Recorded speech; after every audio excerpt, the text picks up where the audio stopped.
Top 4 news లో first topic మరో పోరాటానికి ఓయూ రెడీ అవుతోంది. భూములు కాపాడుకోవడం కోసం ఉస్మానియా విద్యార్థుల యువతరం తిరుగుబాటు మొదలైంది. యువత ఆకాంక్షలను ప్రభుత్వాలు విస్మరిస్తే వచ్చే ఫలితమేంటో చూపించేలా విద్యార్థులు కార్యాచరణను తీసుకుంటున్నారు. ఇక రెండో టాపిక్ ధరణిని బంగాళాఖాతంలో కలుపుతామన్న రేవంత్ రెడ్డి ప్రభుత్వం భూభారతిని తెచ్చి మొత్తం రెవెన్యూ శాఖనే బంగాళాఖాతంలో కలిపేస్తోంది. భూభారతి రిజిస్ట్రేషన్లలో జరుగుతున్న అక్రమాలు ఒక్కొక్కటిగా బయటపడుతుండటమే అందుకు నిదర్శనం.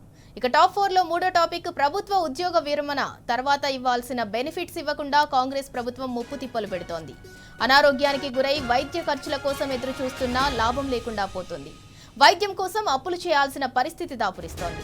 ఇక నాలుగో టాపిక్ గుర్తింపు కోసం గుంపు మేస్త్రి పడుతున్న కష్టాలు అన్నీ ఇన్ని కావు. అధికారంలోకి వచ్చి 2 ఏళ్లైనా తనను ఎవరూ ముఖ్యమంత్రిగా గుర్తించడం లేదన్న బాధతో మధ్యలో తాను ఉన్నానన్నట్టు బిల్డప్లు ఇస్తుంటాడు. సినిమా పరిశ్రమ విషయంలో రేవంత్ వైఖరి మరింత క్లియర్ గా కనిపిస్తుంటుంది. ఇక టాప్ 4 హెడ్లైన్స్ చూద్దాం. రైట్, ఇక టాప్ 1 న్యూస్ భూముల కోసం జెన్జీ వారు మరో పోరాటానికి సిద్ధమైన ఓయూ స్టూడెంట్స్ అంటూ టాప్ 1 న్యూస్.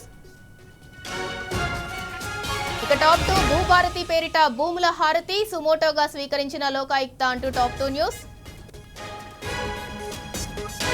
ఇక టాప్ 3 రిటైర్డ్ ఉద్యోగుల తిరుగుబాటు మరో ఉద్యమం తప్పదంటూ హెచ్చరిక అంటూ టాప్ 3 న్యూస్.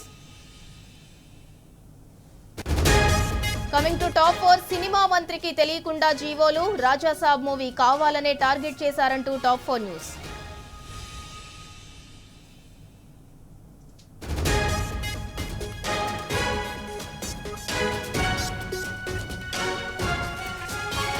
ఇక ఇప్పటి వరకు ఉన్న టాప్ 4 న్యూస్ ఒకసారి చూద్దాం. టాప్ 1 భూముల కోసం జెన్జీ వార్ మరో పోరాటానికి సిద్ధమైన ఓయూ స్టూడెంట్స్ అంటూ టాప్ 1 న్యూస్.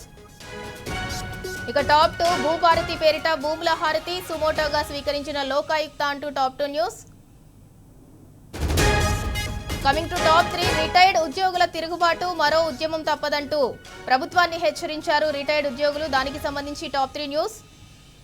ఇక టాప్ 4 సినిమా మంత్రికి తెలియకుండా జీవోలు రాజాసాబ్ మూవీ కావాలనే టార్గెట్ చేశారు అంటూ టాప్ 4 న్యూస్.